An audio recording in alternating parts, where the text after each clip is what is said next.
ala Ibrahim wa ala ali Ibrahim fil alamin innaka Hamidum Majid. Qala azza min qail ya ayyuhalladzina amanu taqullaha haqqa tuqatih wa la tamutunna illa wa antum muslimun. Wa qala aidan ya ayyuhalladzina amanu taqullaha wa qulu qawlan sadida yuslih lakum a'malakum wa yaghfir lakum dhunubakum wa may yuti'illaha wa rasulahu faqad faza fawzan 'azima. Fa inna astaqal hadisi kitabullah wa khairul huda huda Muhammadin sallallahu alaihi wasallam wa syarrul umuri muhtasatuha fa inna kulla muhtasatin bid'ah wa inna kulla bid'atin dhalalah.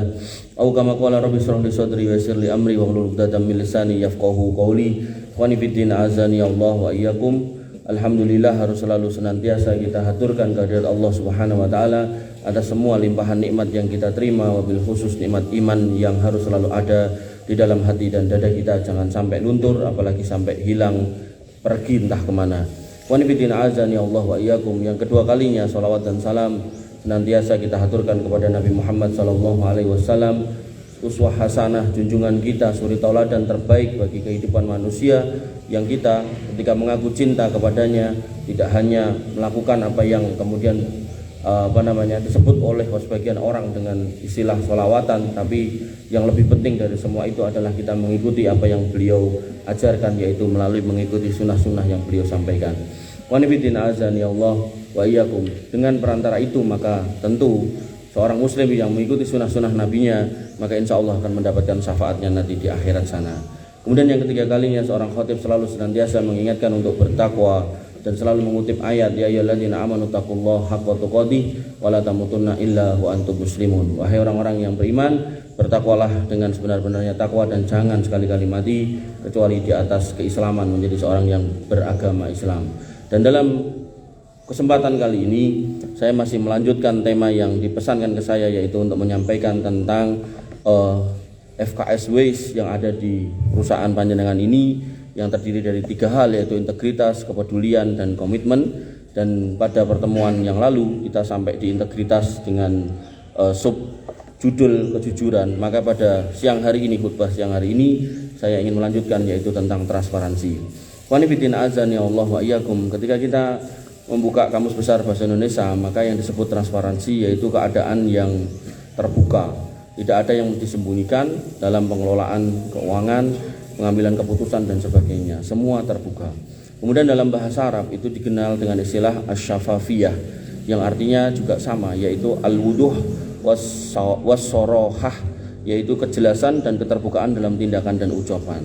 Kemudian disebutkan lagi pada definisi berikutnya, yaitu idharu al-haqaiq wa adamu al-ikhfa'iha, yaitu menunjukkan fakta dan tidak menyembunyikannya, yang sering dikaitkan dengan kejujuran dan akuntabilitas. Maka secara ringkas asy-syafafiyah itu digunakan untuk menyatakan sebagai sebuah praktek yang bebas dari manipulasi, tersembunyi, korupsi, seperti pada bidang pemerintahan, bisnis, dan organisasi. Dan ini sebagaimana yang dulu saya sampaikan, semua nilai yang baik yang dibikin atau diteliti oleh manusia itu sebenarnya sudah ada di dalam agama kita. Hanya saja mungkin manusianya yang meneliti beda agama, sehingga dia merumuskan dengan rumusnya, meneliti dengan caranya, tapi ternyata sebenarnya di agama kita sudah ada. Oleh karena itu maka pada siang hari ini saya ingin mempertegas kondisi itu, bahwasanya agama kita sudah menjelaskan tentang transparansi itu. Disebutkan bahwasanya dalam Quran surat Al-Baqarah, Allah Subhanahu wa taala berfirman pada ayat yang ke-188, wala taqulu amwalakum bainakum bil batil wa tudlu biha ilal hukam litaqulu fariqam min amwalin nas bil ismi wa antum ta'lamun. Ini jelas ayat transparansi.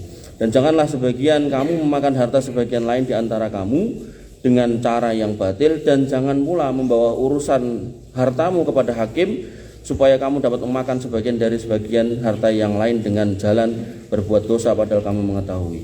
Ini menunjukkan bahwasanya seorang hakim harus memutus dengan objektif, dengan transparan, dan seorang yang berkasus di pengadilan atau yang berurusan dengan hukum atau yang semisalnya, maka tidak boleh menyuap seorang hakim. Maka apa yang menjadi keputusan hakim ini harus clear di atas kebenaran, bukan di atas kepentingan. Dan itu adalah hakikat dari transparan. Kemudian disebutkan lagi bahwasanya sifat seorang Yahudi itu senang makan suap. Makanya orang Islam yang senang makan suap, hakikatnya dia sedang meniru kelakuan orang Yahudi. Allah Subhanahu wa taala menegaskan hal ini pada Quran surat Al-Maidah ayat 42, sama'una lil kadhib aqaluna lisukhti. bahwasanya mereka orang Yahudi itu suka mendengar berita-berita bohong.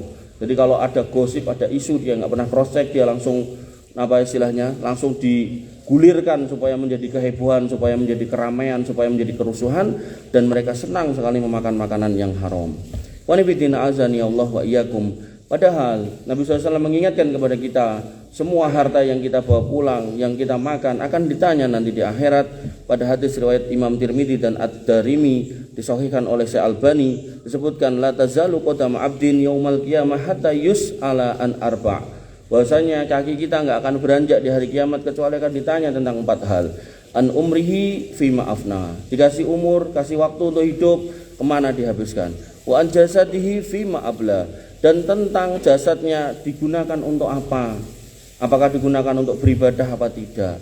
Kemudian wa an malihi min aina iktasabahu wa fima wada'ahu. Dan pada hartanya dia dapatkan dari mana dan dia habiskan kemana, akan ditanya. Makanya orang-orang yang tidak transparan dalam mendapatkannya, tidak objektif dalam mendapatkannya, dengan cara-cara yang enggak baik, yang enggak benar, bagaimana yang hari ini kita tonton sedemikian rupa, banyak orang yang melakukan di mana-mana gitu kan. Sampai ada istilah wani piro, bahkan untuk urusan-urusan yang memang itu bagian dari pelayanan masyarakat masih ditanya wani piro gitu. Ngurus apa, KTP wani piro dan seterusnya.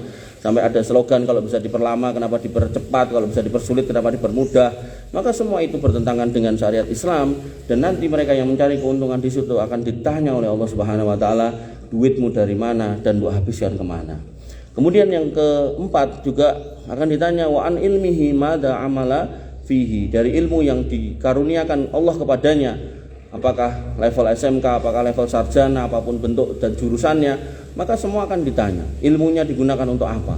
Apakah digunakan untuk kemaslahatan manusia, kemaslahatan umat, atau digunakan untuk justru menipu manusia.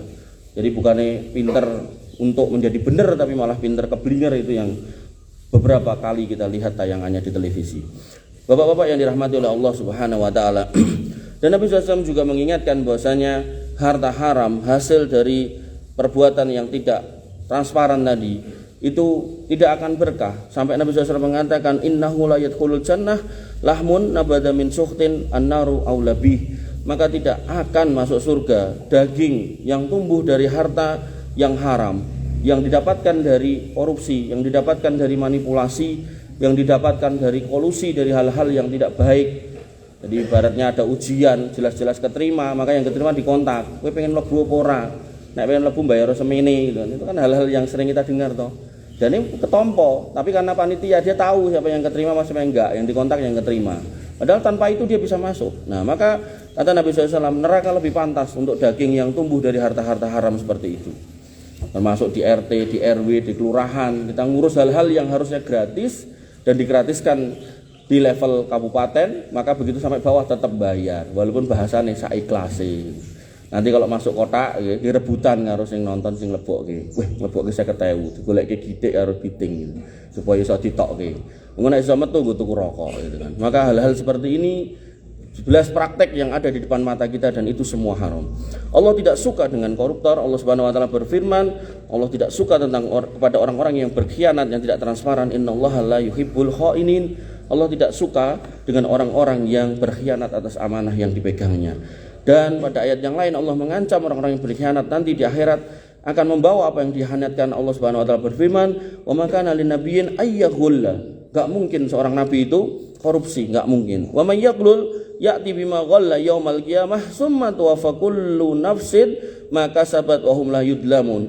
Dan siapa saja yang korupsi, maka dia akan membawa harta yang dia curi dulu dengan cara korupsi itu pada hari kiamat, dan kemudian pada hari kiamat dia akan mendapatkan atas apa yang dia sudah kerjakan dulu. Makanya kalau di berita itu ada kerugian negara 300 triliun. Iku duit ini nek ditumpuk oleh pendopo niki luwih dhuwur meneh gitu kan. Nah niku nek dibleke mah genah mencetet itu kan. Maka hal-hal seperti ini yang harus kita pahami. Fanifidin azani Allah wa iyyakum. Ketoknya di dunia itu menyenangkan, menggembirakan, banyak duit, tapi kalau cara mendapatkannya dengan cara yang tidak baik, enggak ada gunanya. Di kuburan nyusahkan, di padang mahsyar meruwetkan, nanti dihisab juga memberatkan. Bukan memberatkan di amal soleh, tapi di sisi amal yang tidak soleh. Kemudian nanti dihisab menyusahkan, jangan nggak bisa jalan. Bahkan mungkin naudzubillah malah akan menggeret kaki kita masuk ke dalam neraka. Kemudian para koruptor akan dibuat malu di hari kiamat nanti. Allah Subhanahu wa taala menyebutkan melalui nabinya dari riwayat Abu Sa'id Al-Khudri radhiyallahu an, likulli ghadirin liwa'un yaumal qiyamah yurfa'u lahu biqadri ghadrihi. Pada hari kiamat kelak setiap pengkhianat punya bendera tanda pengenal yang akan dikibarkan setinggi-tingginya sesuai kadar pengkhianatannya. Jadi kalau seorang muadzin tadi yang adzan, itu nanti di akhirat bulunya, lehernya akan dipanjangkan. Dan dengan panjangnya leher ini akan diketahui oh iki wong adzan, maka dia akan mendapatkan kedudukan yang baik. Seorang yang sholat, maka dengan dia sholat dia akan terlihat cerah dari tempat wudunya. Makanya disunahkan untuk memanjangkan area wudu. Jadi kalau suruh wudu sampai siku suruh panjangkan tambahin sedikit. Kalau kemudian sampai mata kaki naikkan dikit gitu kan.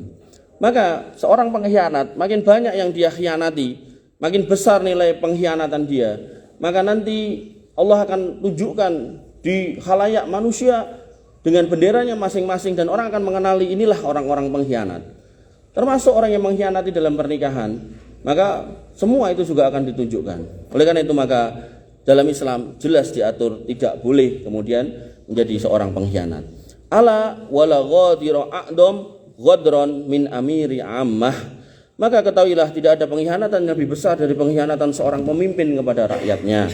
Hanya panjenengan yang hari ini punya amanah di kampung, apakah RT, RW atau mungkin yang lain gitu kan, maka pastikan dengan menjalankan dengan amanah. Allah Subhanahu wa taala melaknat orang-orang yang melakukan atau menjalankan amanahnya tanpa amanah, artinya dengan cara khianat. Allah berfirman pada Quran surat Muhammad ayat 22, "Wa hal asaitum in tawallaitum an tufsidu fil ardi wa tuqata'u arhamakum ulaika alladziina la'anahumullah fa asammahum wa a'ma absarahum." Maka apakah kiranya jika kamu berkuasa kamu akan membuat kerusakan di muka bumi? Jadi Allah bertanya kepada kita, nek kamu dikasih kuasaan apa? Ya kamu mau merusak bumi ini. Dan kamu dengan kuasamu itu kamu memutus kekerabatan kekeluargaan, membuat kerusuhan di mana-mana. Mereka itulah orang-orang yang akan dilaknat oleh Allah Subhanahu wa taala dan telinganya akan dibikin tuli dari kebenaran dan akan dibutakan dari penglihatan pada melihat kebenaran. Oleh karena itu maka orang-orang yang berkhianat itu biasanya susah dikasih tahu. Qanifidina azani Allah wa iyyakum. Dan orang yang menyuap dan yang menerima suap sama saja.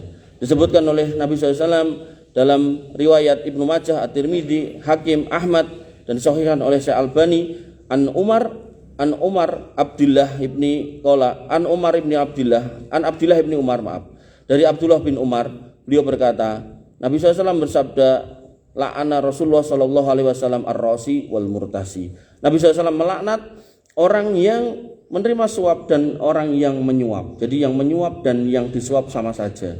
Itu berlaku juga dalam bab riba. Orang yang akil riba, makan riba, wa mukilahu yang ngekei pangan riba sama saja. Berlaku juga dalam bab khomer. Orang yang jualan, yang nganterin, yang mendistribusikan, yang nuangkan, yang bayari sama saja. Wa nibidina azani Allah wa iyyakum. Demikian khutbah saya yang pertama. Semoga bisa panjenengan semua pahami bahwasanya nilai-nilai kebaikan dalam Islam itu sudah ada, hanya saja mungkin oleh beberapa peneliti diteliti dan dirumuskan. Maka pada khutbah yang saya lakukan di sini dan insyaallah ke depan saya akan mencoba untuk menguraikan itu satu persatu. Barakallahu li wa lakum fil Qur'anil azim wa nafa'ani wa iyyakum bima fihi minal ayati wa dzikril hakim wa taqabbalallahu minni wa minkum tilawatahu innahu huwal ghafurur rahim.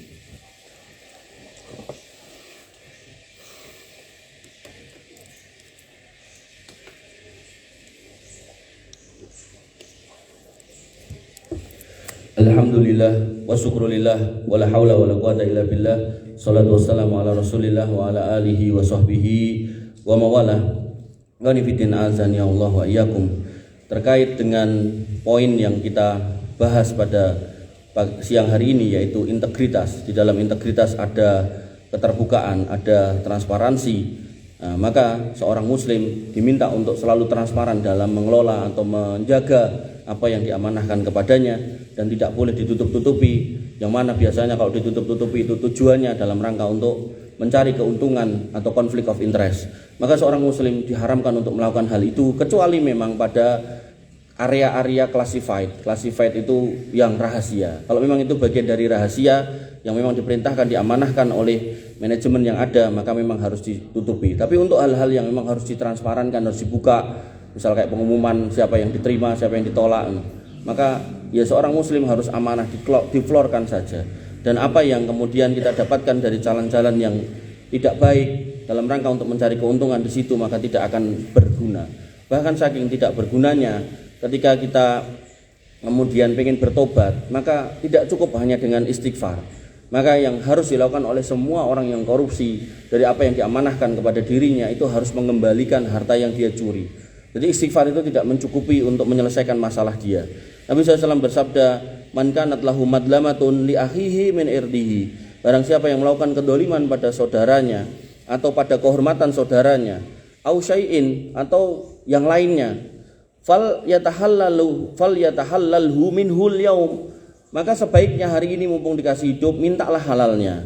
Allah yakuna dinarun wala dirhamun, karena nanti akan datang satu hari yang mana uang dalam bentuk apapun itu enggak payu, dirham, dinar, dolar, rial, rupiah enggak payu.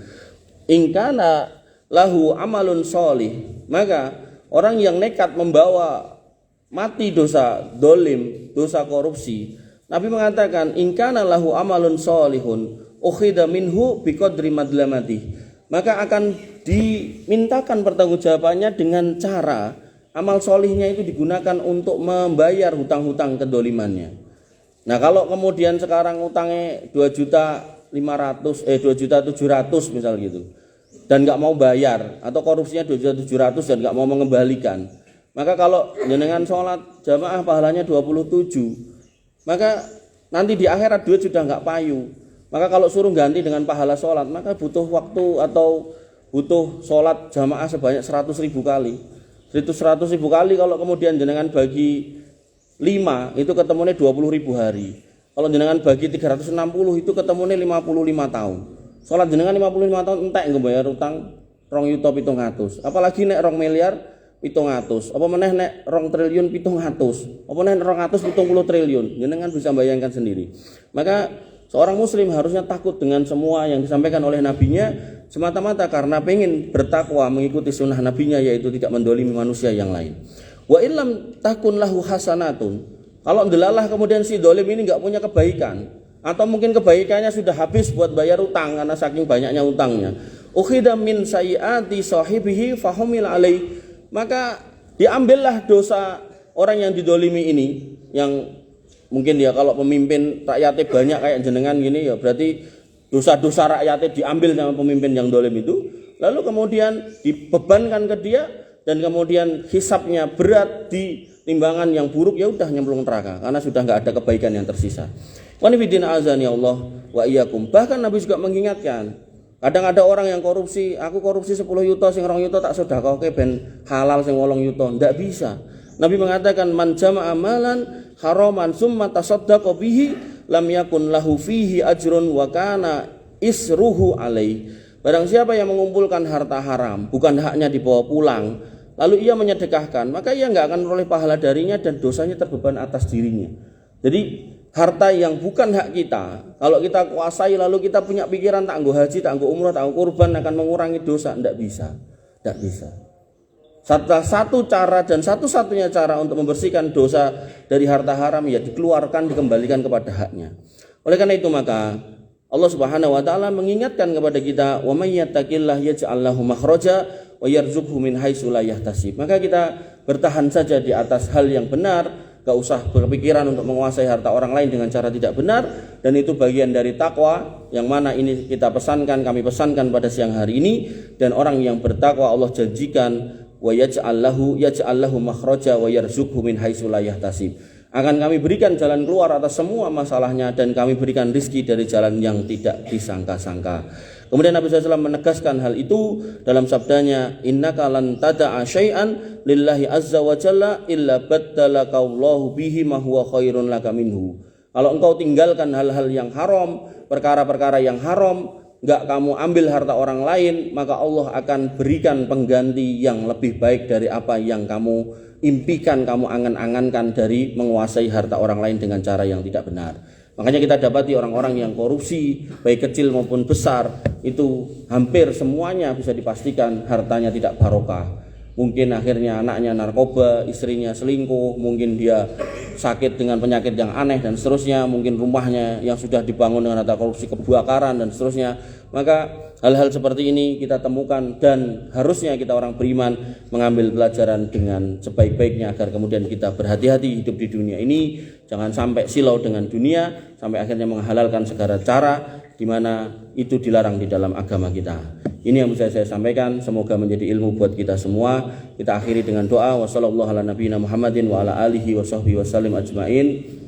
Warhamna ma'hum birahmatika ya arhamar rahimin. Allahumma ighfir lil muslimina wal muslimat wal mu'minina wal mu'minat al ahya'i minhum wal amwat innaka sami'un qaribun mujibud da'wat wa ya qadiyal hajat. Rabbana dhalamna anfusana wa illam taghfir lana wa tarhamna lanakunanna minal khasirin. Rabbana ighfir lana dzunubana wa liwalidina warhamhum kama rabbawna shighara. Allahumma ighfir lahum warhamhum wa afihim wa'fu anhum wa akrim nuzulahum wa wasi' madkhalahum waghsilhum bil ma'i wasalji wal barad. Allahumma inna nas'aluka al-huda wa tuqa wal afafa wal ghina. Allahumma inna nas'aluka ilman nafi'an wa rizqan thayyiban wa amalan mutaqabbalan maqbulan. Allahumma kfina bihalalika an haramik wa aghnina bifadlika amman siwak. Allahumma inna nas'aluka al-jannah wa ma qarraba ilaiha min qawli wa amal wa na'udzubika minan nar wa ma qarraba ilaiha min qawli wa amal.